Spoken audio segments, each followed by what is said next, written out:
on how to decarbonise housing in the UK. For those of you who don't know me, I'm Ted Christie Miller, and I run the net zero work here at Onward. Onward is a think tank with the mission to renew the centre ride for the next generation. And today we are gathered to answer a burning question of our time: how to decarbonise the heating of our homes. The sector itself, the building sector, is responsible for roughly a third of the UK's emissions and is one of, if not the most important challenges we face as we pursue that 2050 net zero goal. In just 30 years, we need to overhaul the way we heat our homes from one based on oil and gas to one primarily based on electricity. And this transition will really rival any of the great transitions of the past. It includes the overhaul of our sewerage system, the move from town gas to natural gas in the 1970s. The question is really not if, but really when, and the when is really as soon as possible. The government really wants to increase the level of heat pumps, for instance, to 600,000 by 2028, up from less than 40,000 a year today. And this is a sort of gargantuan challenge and will take significant policy change in order for it to be enabled. And as we all know, we're all waiting with bated breath for that heat and building strategy, and I'm very keen to hear the panel's view on what they might want it to include. And so, yes, to discuss these crucial questions and much more, I'm delighted to bring together such an experienced group and a number of brilliant speakers. So, first up, speaking today, we have Chris Pincher, the Minister of State for the new Department for Levelling Up Housing and Communities. Chris was previously the Minister of State in the Foreign Office and Deputy Chief Whip. Our second speaker is Ruth Edwards MP, Member of Parliament for Rushcliffe, and esteemed steering group member on my Net Zero programme. But she has been a lifelong advocate for the environment and really understanding its importance to preserve it for future generations. And on a local level has done a lot to sort of develop green homes and jobs. Our third speaker is Alexander Stafford MP, Member of Parliament for Rother Valley. Alex is also a member of the Bay Select Committee and has previously worked in the energy industry, focusing on sustainability and the future of mobility, and the WWF most recently. And Alexander is currently working with others in Parliament and academia on a national hydrogen strategy, helping to support the key green growth industry that is. And then our final speaker today is Sarah Benison, the Chief Product and Marketing Officer at Nationwide. Sarah started her career in advertising agencies and has worked at BT and Barclays, and is also a non-exec director at the LTA and trustee of the Prince's Countryside Fund and the Nationwide Foundation. So it's fair to say we really do have a fantastic lineup today, and I'm really looking forward to hearing their remarks in a moment. And just finally, I'd just like to say a big thank you to Nationwide for partnering with us on this event and making it all possible. So just some housekeeping about how this is going to work. We're going to do 5 minutes with each speaker, and then after that we'll have an open question and answer session. So without further ado, I'd like to turn to the Minister for his opening remarks. Well, thanks very much, Tim. First of all, full marks for getting right first time the name of my new department, the Department of Levelling Up Housing and Communities. DLUC, if you prefer, Deluxe, as we prefer to call it. And I'm sure when you, in your opening remarks, combined the question of changing the way we heat our homes and calling it a burning question was a pun rather than anything else. If I can talk to, I think, 4 issues which are germane to my department, and I'll also touch on the heat and building strategy, which is a policy driven primarily by BAYS, and then turn it over to the other panelists and then we can get your questions. I think there's 2 crucial things that we can do from my department's point of view to decarbonise housing. And we begin with building regulations, which you know have changed over the last several years, and we do now have better fabrics being used in the construction of properties as a result of changes to those regulations.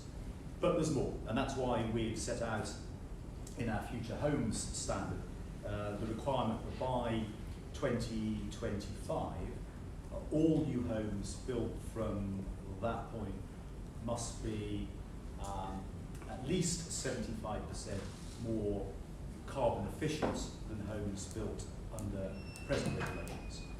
We're not prescriptive about the means by which that is achieved. We're prescribing the outcome. It's for the market, it's for the sector to determine the sorts of fabrics which are used.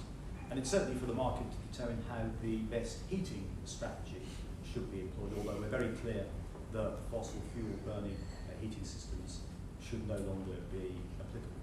And we believe that will go a significant way to making homes much more carbon efficient. And crucially, we say that those homes must be zero carbon ready, so they don't need to be retrofitted in that costly and intrusive way as the energy grid further decarbonises. We'll also introduce a similar standard for commercial buildings, the future building standard, which means that buildings that we use every day, like cinemas and shops, cafes, will also be expected to be built and heated in the same way. Another thing I think that we can usefully do to make our homes and the way they are heated much more carbon efficient is to drive forward the revolution that is modern methods of construction, using modular capability to build new homes. It means that houses can be built, apartment blocks be built much more quickly, using less energy. They have a less baked-in carbon footprint. They can be far more energy efficient, up to 30% more energy efficient than existing building methods. And that again will help us meet carbon targets. There are a couple of other things which I think that we can usefully do, and they are these. As part of our planning reforms, we intend to focus even more on the use of brownfield sites and remediation of those brownfield sites. If we're making better use of our brownfield spaces, making better use of our high streets and near high streets, we're putting people close to the services and possibly the jobs that they use, which means there's less strain on the transport system. There's more opportunity to use local services, the shops and the other businesses that are close by to where people live. And that will also have a beneficial carbon effect. We must also, as part of those planning reforms, bake in the outputs of the environment currently in the House of Lords, which will require in plan making that and new development that there is a biodiversity net gain of 10%. So when you build on a piece of green space, you replace the biodiversity of that space plus 10%. We'll need to bake in local nature recovery networks and the like, as well as the bee bricks and the hedgehog highways and all the things that we've talked about and enjoyed in the past to ensure that we deliver against that target. And that again will help us with environmental credentials. So those are four things that I think my department can focus on and will focus on. You mentioned, Ted, the heating and building strategy, which is driven primarily out of BEIS. I look forward to hearing about that very soon, largely because I think we need to give industry certainty, clarity and certainty about what's expected of it. I think when I've spoken to business people, they've said to me, the fact that you told us that we're getting the future home standard in 2025, we'll consult on it in 2023, legislate in 24, and it'll come by 25, means we can start to get ready in terms of supply chain and training to make sure we've got the people and the material to get on and build the sorts of homes we need, the spec we need. So I'm keen that we hear more about the building strategy soon.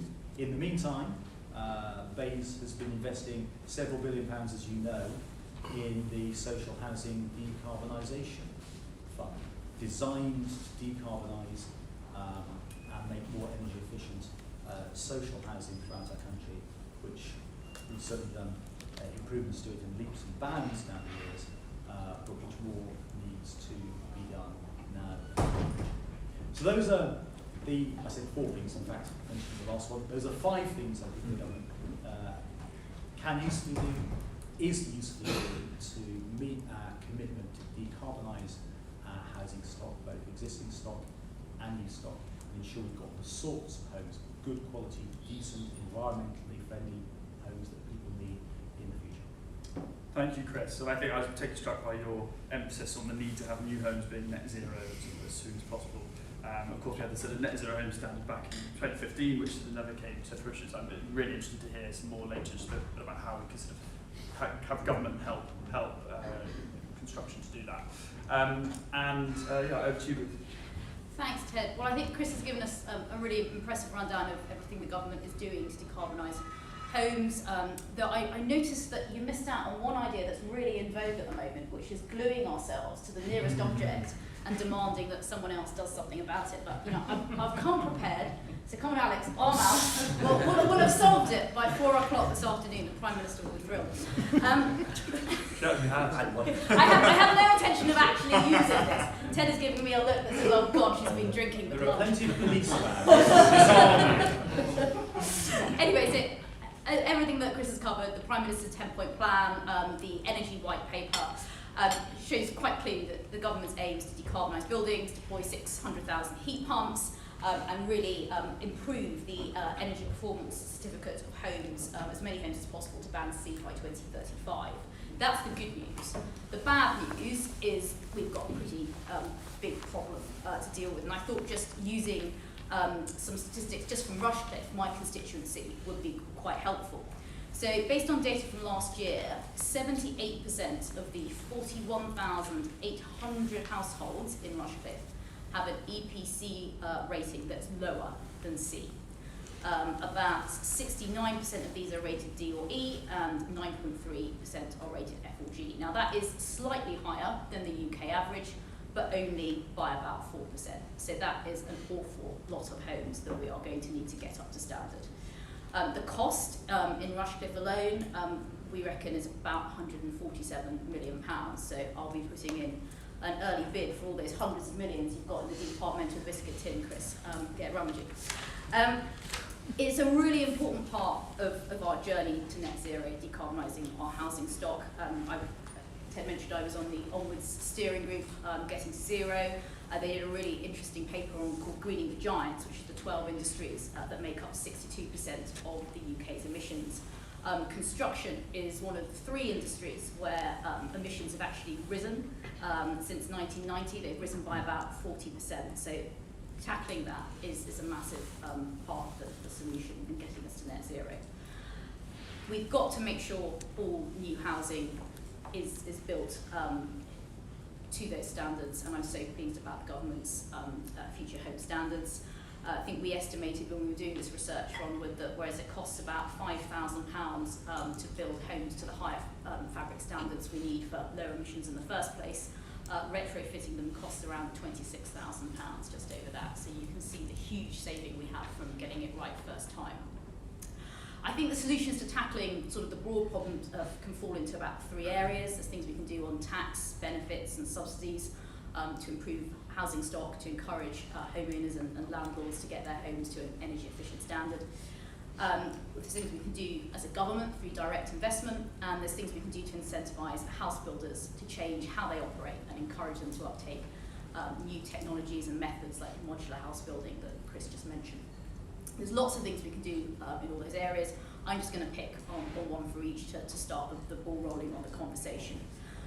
So on tax, benefits and subsidies, I think we've got an opportunity here when homes change hands. I know that REBA have suggested changes to stamp duty rates so that they change depending on how energy efficient homes are. I think that could be a particularly attractive way. The other option, of course, is to put a charge on the seller if homes don't meet a minimum energy standard and have that linked to energy performance certificates. Positives of that kind of charge: most polluting homes would be penalised.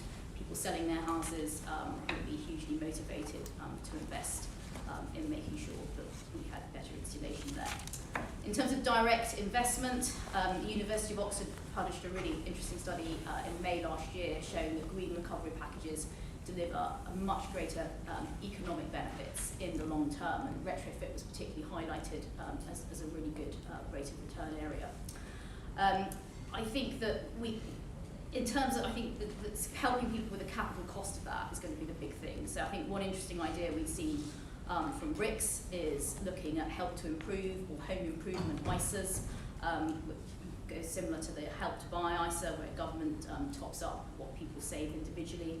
It wouldn't take many months, I don't think, for homeowners and landlords to build up enough to start work, and this would remove some of the complexity that we saw with the Green Homes grant system in terms of doing that privately.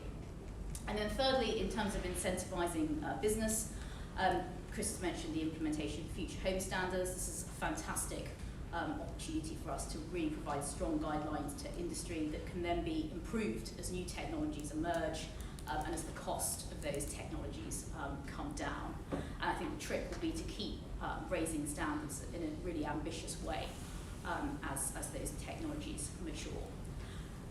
So I think we've got a great challenge, but also a really big opportunity. I think one of the key opportunities is around creating lots of high-skilled jobs in this area. That will also be a challenge. I think it's estimated that about 200,000 new direct jobs will be created just from this retrofit activity that we need to do, and that's not even jobs in the supply chain.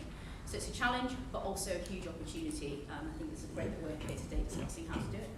Fantastic, Ruth. Thanks so much. I think it was really interesting there when you were talking about installation, because as you mentioned in our research, we sort of found there's actually significant regional inequality also between EPC ratings across the country, and we found actually Scotland as a sort of particularly vulnerable area for insulation.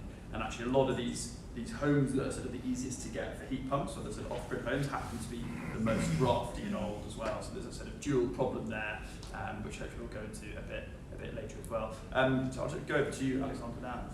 Thank you very much. And obviously it's really hard following two great speakers. First, Minister, who actually does the policy, the person who writes the paper on this, and then who just got backbench MP. So I will try and follow up as best as I can. I see really two ways of looking at this. First of all, we're looking at the homes we currently have, and secondly, the homes we are going to have, i.e. the new build homes. Now obviously the government has done a huge amount on greening our homes. They've got great policies and great plans. I think it's very reassuring that suddenly the government is going forward, and I thank Chris and the team for actually giving that forward. But we still can go further, Minister, can't we? Let's be honest. Why are we building, and this is a more logical, why are we building homes today which don't have electric vehicle charging points on them? Why are we building homes that don't have space for a battery in them? Why are we building homes that don't have solar panels on them? Because we know in 5-10 years' time, the homes that we're building today, tomorrow, next year, will need to be retrofitted anyway. And retrofitting homes is incredibly costly, incredibly expensive, and fundamentally not good for the environment. We've already heard about the amount of carbon released from actually any construction. That includes retrofitting, that is construction material. We need to get the homes built now that are correct and future-proofed as well. And my concern sometimes, and I see this in my seat in Rother Valley, the large new housing estates that are coming in, they're not future-proofed. They're homes built for today, and we should be building homes for tomorrow. And that to me is, I think, frankly, I am conservative, but we need more government intervention, because we will be having this conversation in 5 or 10 years' time, say, how are we retrofitting the homes built this year? Why are we putting electric vehicle charging? We know where the future's going. And even the technologies that we haven't got there yet, it's about batteries and homes, which is going to happen. We know that's going to happen in the next 5 to 10 years, so let's make sure there's space in those new homes to put that kit in. At the moment, talking about heat pumps. Heat pumps are generally larger than boilers. We should have space for those already, so when we do put heat pumps in. Why are we building homes at the moment with gas boilers? We want to try and incentivise the heat pump systems. We need to try and do that now. But also talking about heat pumps, which are obviously very important to retrofitting. There's a lot of homes out there. There's 30 million homes currently at the moment. At the moment, we change boilers about sort of 1.5 million homes. If we try and put heat pumps in all those homes, that's going to take an awfully long time, and we're not going to get the rapid decarbonation that we desperately need. So we need to be looking at alternatives. I think one, I mentioned those who've seen before, like hydrogen in the pipes. If you put a 20% mix of hydrogen, you can use that in a normal gas boiler now, and that will cut emissions. It won't get to zero, will definitely aid that. We have technology. Of course, we need to deal with the blue-green hydrogen, and we need to get some proper CCUS going, but we should be looking at now straight away to try and green it. Now, on retrofitting homes, that is obviously essential. And I slightly disagree with Ruth when it comes to putting costs maybe on buying and selling homes. Because most of my homes, in my seat, are older homes, the old miners' cottages, none of them are insulated, they're very poor quality, and these people, frankly, have got not much money. So we cannot put extra burden on people that are trying to sell their homes. And often, we see people who don't retrofit their home, maybe they're older, can't afford that extra cost. So we have to be very careful that we don't put any of this cost onto people who can't at least afford it. But one thing that I think the government can do and should be doing is looking at VAT on the materials and the labour for retrofitting homes. We need to get that, we need to get rid of VAT on that. The only way we can really incentivise that and get it going is to reduce their costs and encourage it that way. So I think that is the most efficient tax way of actually encouraging people to retrofit and actually get that material as well. But before I end, I always want to leave with one more sort of curveball about this. And as we heard, the biggest issue when it comes to carbon homes is building homes. Now, I'm not saying we don't need to build homes, we need to build a lot more homes. But there's a lot of homes in a lot of parts of the country that are unused. I was sitting on a panel a few days ago with Virginia Crosby, the Member of Parliament for Anglesey, East Anglesey, and she was saying there's more disused homes, empty homes, than there are second homes in Anglesey. There's large amounts of housing stock out there which is not being used. And one of the main reasons it's not being used, frankly, is there aren't jobs. People don't want to live there. They come to London, come to the South East, they've got pressure in the South East where the jobs are. The best thing, I think, to lower our carbon emission buildings is to get more jobs out of London, more jobs out of the South East, in more areas. So people want to live in areas where there's cheaper housing, so we don't build vast housing estates. We don't need to build housing. Use what we've already got. I think that probably might be one of the best ways of going to low carbon homes, by actually using what we've already got rather than building new ones. Thank you, Alexander. That's some really, really interesting points there. I said I completely agree on the VAT point. We've campaigned a lot about how we need to reevaluate how VAT reflects carbon intensity, and then I hope we'll get into the hydrogen debate a bit more in the Q&A. I'd love to have my own question on that. On the getting jobs to areas that you're speaking about, completely right. Perhaps those jobs could be in building retrofit, and then you do both of it. But yeah, thank you very much. And then finally, yes, over to Sarah. Pleasure, thank you very much. And I'm lucky that I don't have to repeat. So you've looked at it from a policy point of view, which is always fascinating to hear. I suppose there are two vantage points I can bring to this that are really quite intensely practical. The first is the building society vantage point. We've got 16 million members. That's an awful lot of homes that they live in, and therefore might need retrofitting. With the second biggest mortgage lender brand in the UK, and also the second biggest buy-to-let through one of our subsidiaries. And that you probably know about us, and that's why home is important to us and why building societies were founded. What is a little less known is my side hustle. We all have side hustles these days, don't we? Is building 239 homes in Swindon. So we are literally building society as well as being a building society. And it's been a fascinating project as a way of learning what actually happens on the ground. And I'm very pleased to say that we're using a brownfield piece of land in Swindon that would not have been developed by a different kind of developer, I don't believe. It is going to be off gas. I went last week to see the very first air source heat pumps being delivered. They are quite large, I probably do plan in for where they go. And all the houses, regardless of tenure and size and scale, are going to be EPC A rated. So it is possible to do it and to do it now.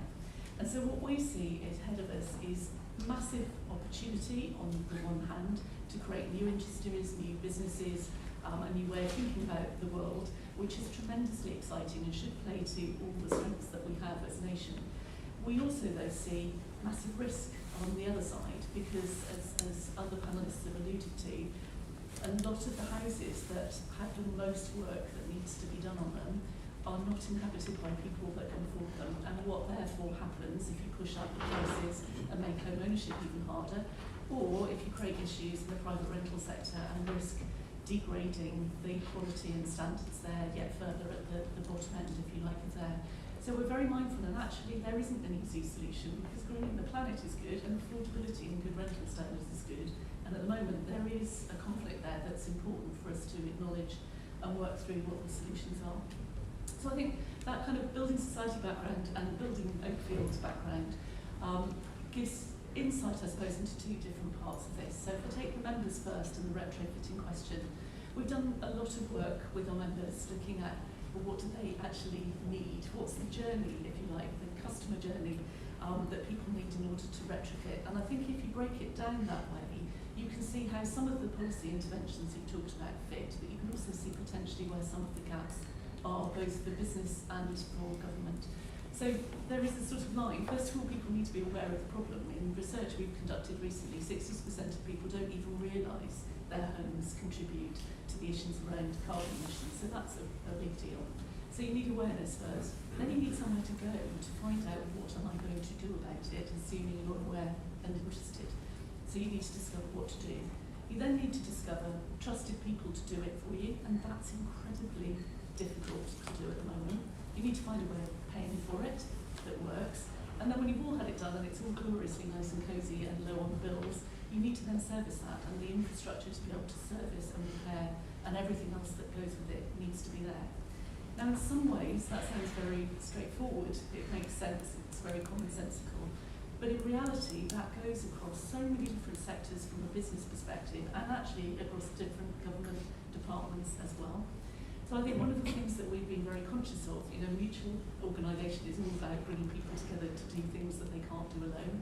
And I've been chairing a series of action groups on a number of issues around housing, one of which is around the Green Action Group, where we now have over 20 different organisations, different sectors, coming at it in a different way. So Aon, B&Q, for example, have joined us on this to think about how we can make those connections from a business point of view, and where are the targeted places where government intervention and partnership becomes really important.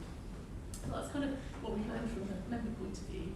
From an Oakfield and a building point of view, as I said, it is possible to do this. I do feel, and I do have the 3 o'clock in the morning worry of have I made the wrong VHS and Betamax choice, which for younger members like I don't know what I'm talking about, but in making the decision to go with S4 heat pumps, that's a big decision in a very uncertain world. We believe we're the biggest order yet placed, and that's just 239 homes.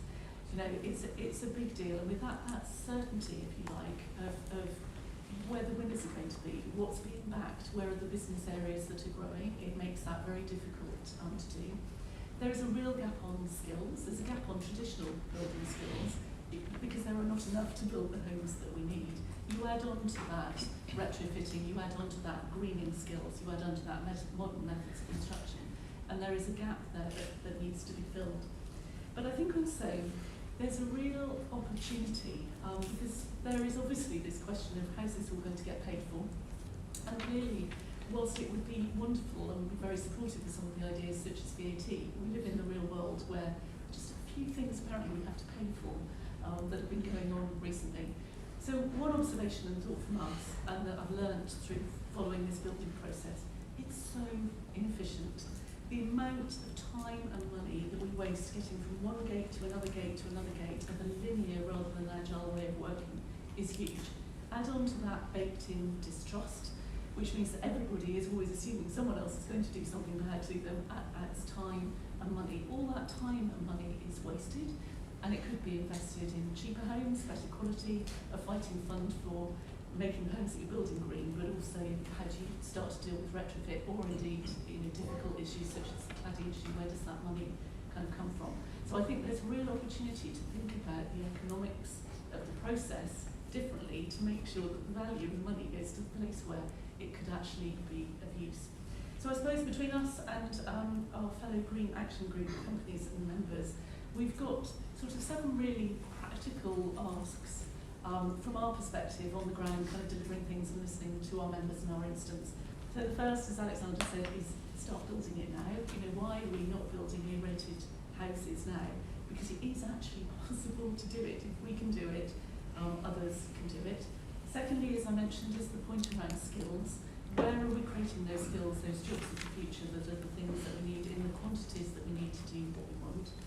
There's an issue around fair financing, and this point about how do we balance doing the right thing for the planet with the right thing for people is really important to think about. So how do we put products in there from a financial services point of view for people who can afford to pay, which incidentally we have, and they don't take because they haven't got the awareness, they haven't got the trust, they haven't got the other bits of the system there. How do we do that? But where actually is there a need for intervention through grants or other funding mechanisms to mean that we don't create more disparity in a housing market that is already too disparate, if you like. First three things. Four things, making it possible to be clear about how a home is fit for the future. Really thinking around, the EPC system. Again, same survey, 90% of people didn't have a clue what it was, and yet that's the standard that we're trying to hold people to. How much better to have some kind of living document that you can demonstrate how and what you're doing to your home over time. So we have it for our cars, why don't we have it for our homes, the sort of building passport idea. So that's the fourth thing. Fifth thing, green power, which I'm sure people talk about a lot, and it's not my specialist subject, I just know that we need some and that you're doing lots of stuff on it, which is great. Sixth is about regulating retrofit, because that trust element in that customer journey that I described is really important, and if that's not right, people are not going to do this, and it will store off issues for beyond. And finally is the issue around public awareness. How do you make people aware of what they need to do and why, and make them care? Because I think that systemic view is exactly where government can provide the end-to-end, where businesses can then slot in to do their bit to support, and you've got 20 odd of us all lined up and ready to help in any way that we can. Sorry, thank you so much. I think I had a really comprehensive look at all of these issues. I'm particularly interested in when you're talking about how people really, the awareness, the trust of the suppliers. These are some really basic obstacles that we need to get before anything else happens. And I will open up questions to the floor, but I'd just like to ask a quick question first to the Minister. We were speaking a bit, or Alexander was speaking about, questioning why we're building homes, why we're building sort of social housing that isn't net zero ready at the moment. I remember back when the last of the net zero home standard was thrown out, it was mainly because of the tension between the MHCLG and DEC, I think, at the time. And I'd be interested to know, actually, just today, what's your view on why we can't get every home being built now to be sort of net zero ready? Is it simply we need to be sort of balancing it with boosting housing supply, and you can't do both at the same time? But yeah, I'd be interested to get your take on when we can do that if possible. Well, I neglected, Ted, in my earlier remarks to mention that we are doing that with building regulations, where we're uplifting them this year by a further 31% in order to drive fewer carbon emissions. But we are, if you like, caught between the Scylla and the Charybdis, the great chomping monster on the rock and the whirlpool over there. And if we're going to build the number of homes that we need to build, committed to build, the country tells us we need to make sure that the supply chain is commensurate to deliver that. And I think what we've done is to discuss with the sector, we'll do more of that in the next couple of years to make sure that we can meet our future home standard commitments from 2025 to 75% fewer carbon emissions, and still build the sorts of homes, the quality of homes, and the numbers of homes that we need. If we could flick a switch and turn everybody onto heat pumps or hydrogen or the best fabrics tomorrow, and still build the same number of homes that we need, I'm sure any government would say, fine, we found Nirvana.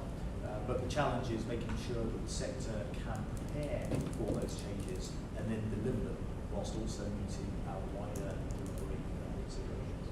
Fantastic, thank you, Chris. Yeah, I think that makes complete sense. I think it's a strong response. There's one more question I've got, but I'm just keen to get the panel's opinion on. We talked a lot about retrofitting homes, and we've got something like 10 million over the next 15 years that we need to be retrofitting. retrofitting if we're going to have a chance of hitting net zero. And Labour are obviously they're talking about a sort of national retrofit strategy. I can't remember what exactly they call it, which would be sort of quite a state-led programme to really do this at pace. And I think Alexander or Ruth, I can't remember, you talked about the need for the government to intervene. And I'd be potentially, if I go to you, Alexander, first, and then potentially Ruth, what is the Conservative alternative to this? How are we going to get that many homes insulated in such a short timescale? I think you have to have some sort of state intervention in order to do that, but not just insulation. In fact, I wouldn't propose insulation, I would do it about energy. Because as we talked about heat pumps being vastly expensive, between 6,000 to 18,000 heat pump, because we're not doing them at scale. 239 is the biggest project heat pump, that's nothing.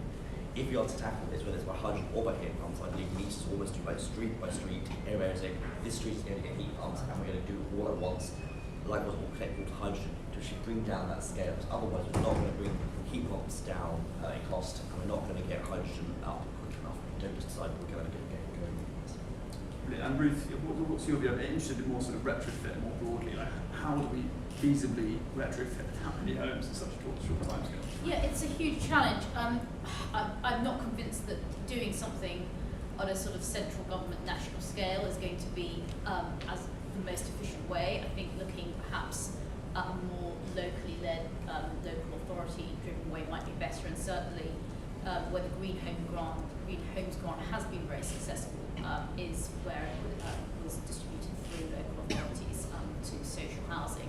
So I think that will be key. I think the key thing is going to be helping people with capital costs, because in the long run, shifting to better insulated homes, shifting to heat pumps, hydrogen is going to save people money, but in the short term, the capital costs of doing so are absolutely astronomical and will remain so in terms of retrofit. So I think we need to look at how we can help the lowest income households in the way that we are focused on currently with the Green Homes Grant, and also look at incentives to help those who can afford some of it but not all of it, and that's why I think something like perhaps this ISA idea is something that's worth considering.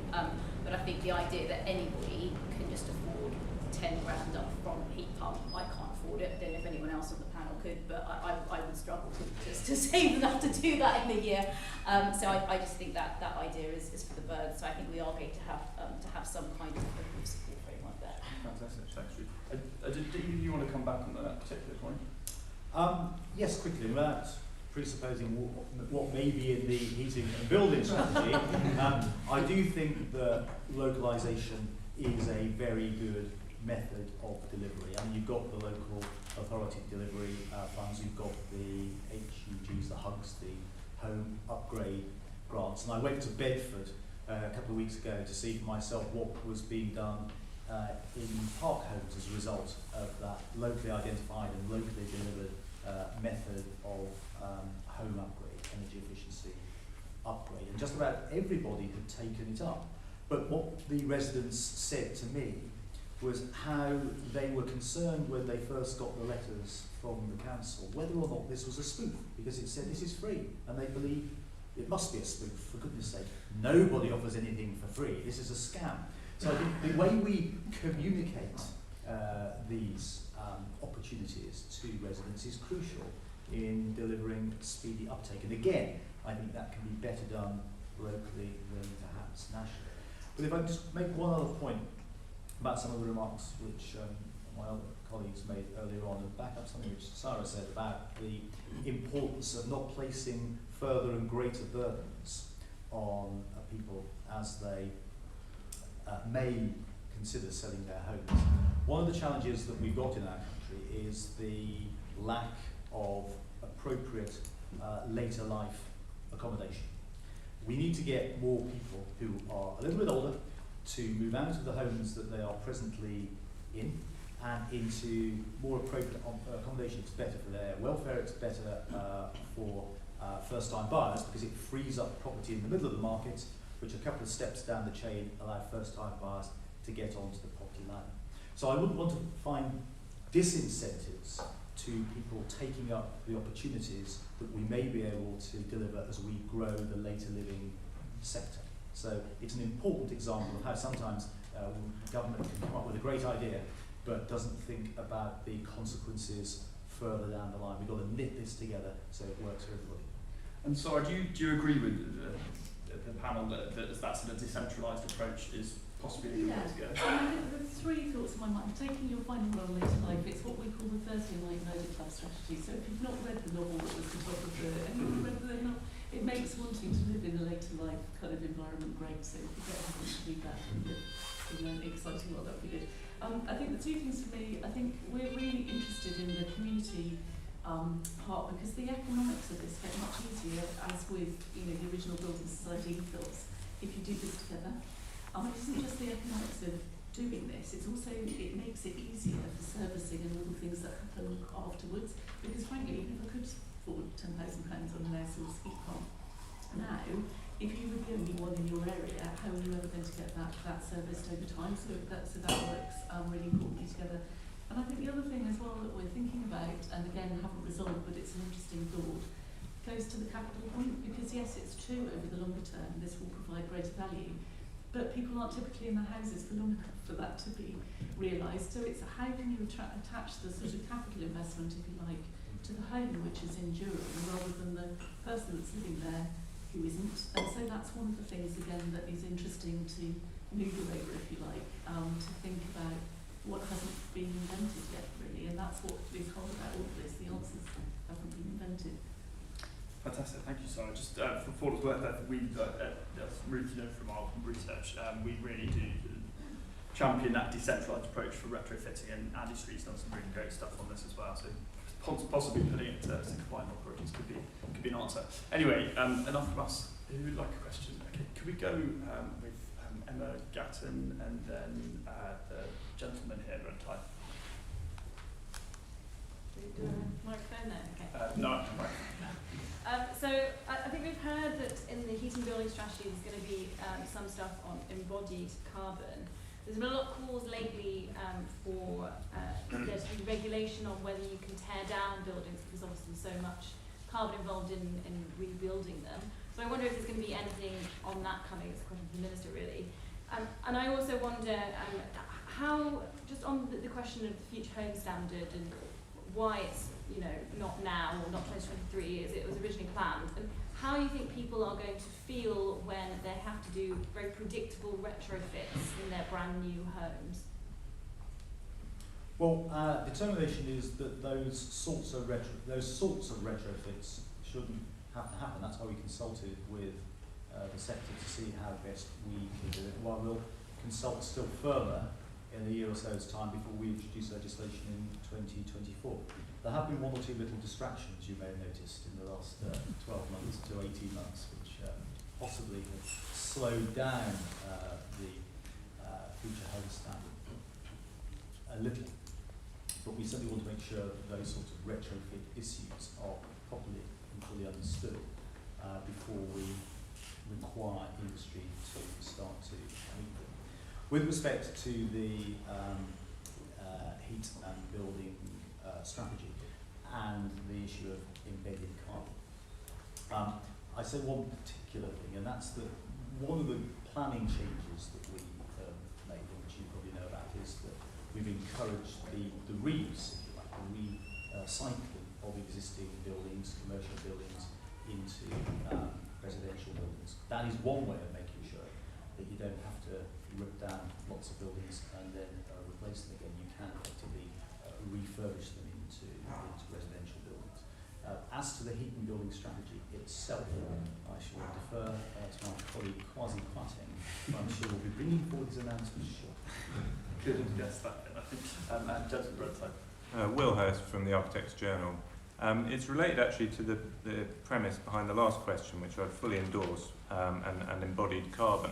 Because isn't the elephant in the room here really the construction process itself? I mean, I think that's something that Alexander Stafford's touched upon, but we know that cement alone is responsible for 8% of global CO2. We know that if you build a new build housing block, more than half of the lifetime emissions have already been emitted by the time that is finished. So you're going to spend decades, you can call it net zero, but you're going to spend decades paying back that upfront carbon cost. So would the Minister agree that the planning system is really one of the ideal, along with taxation, which has also been talked about, isn't the planning system one of the ideal ways to make this move away from new build towards reuse?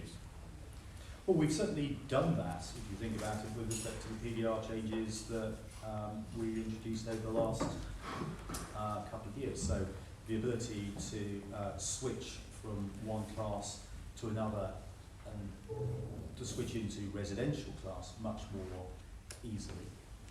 The ability to refurbish or, if necessary, demolish unused commercial property, but on a small footprint more easily to allow for appropriate residential accommodation to be built.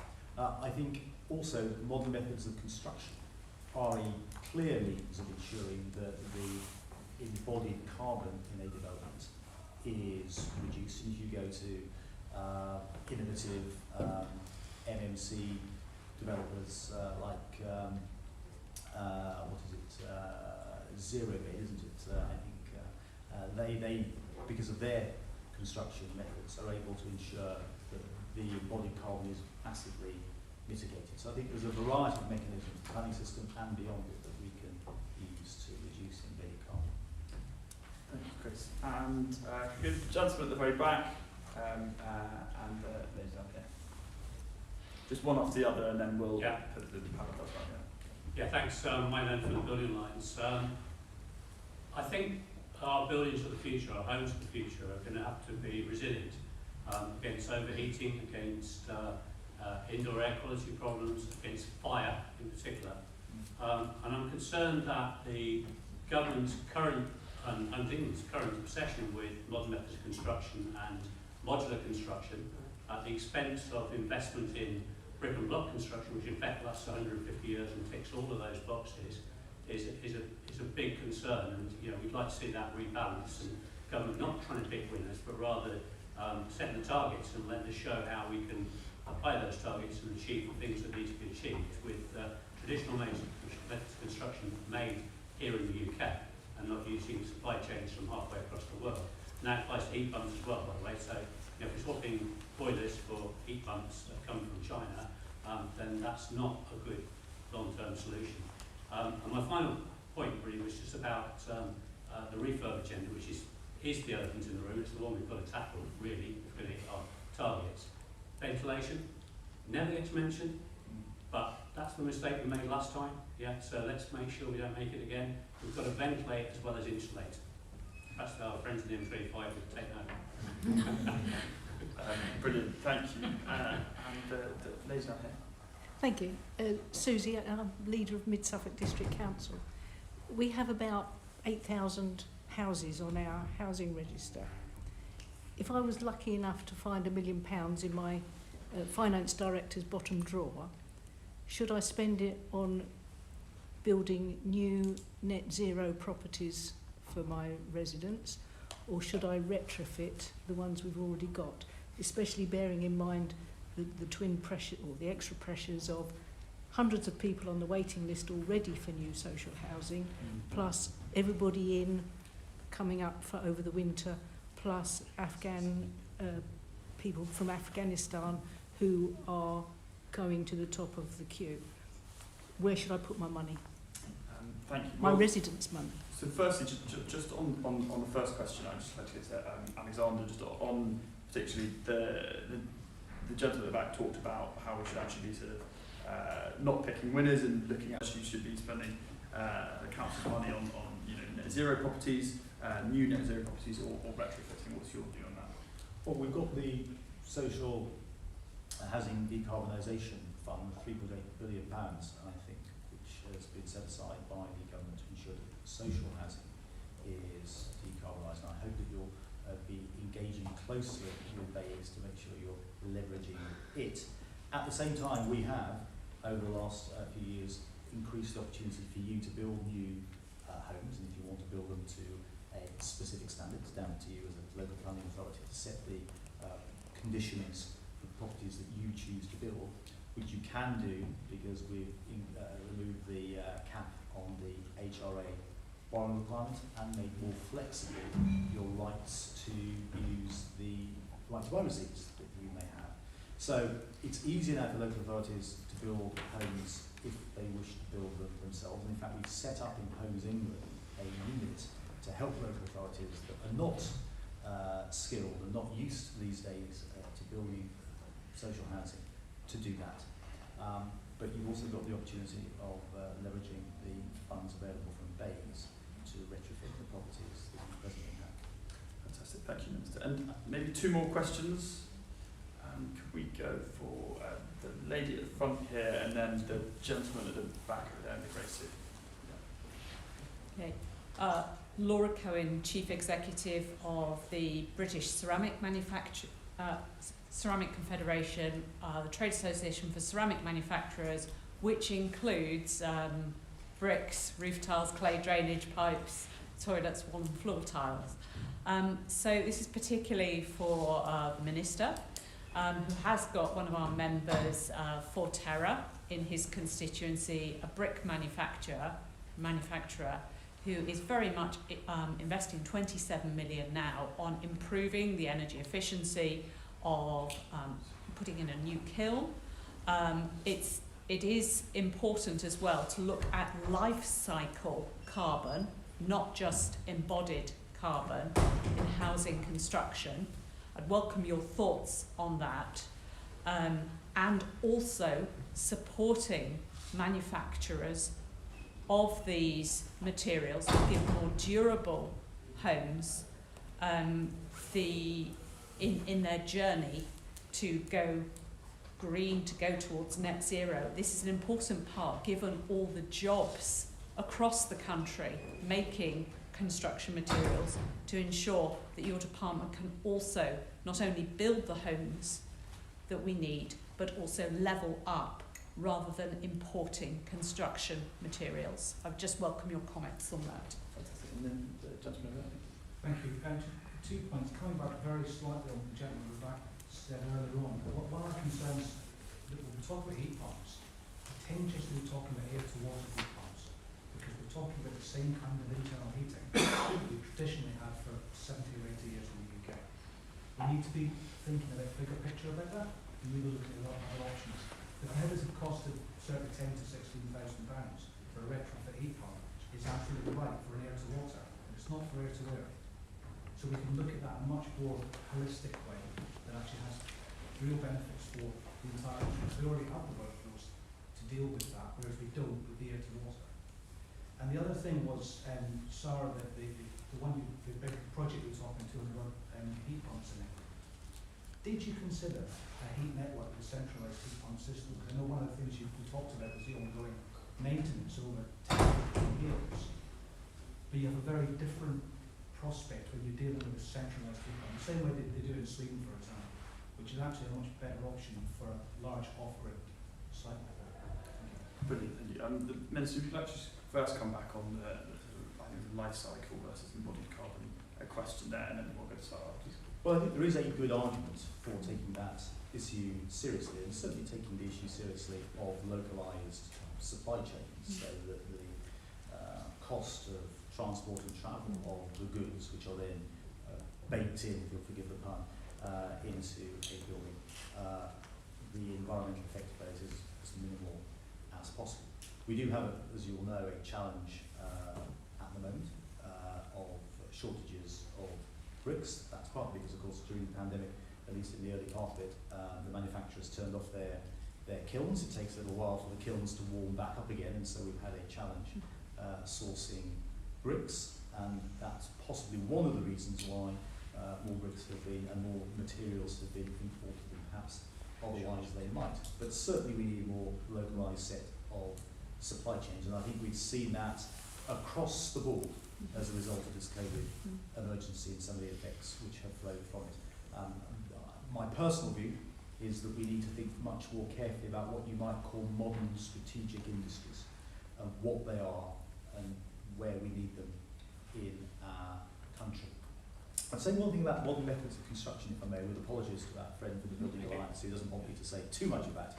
But I disagree with him about the comments you made on imports of goods from China and wherever else being a problem for MNC. If you go to Legal and General up in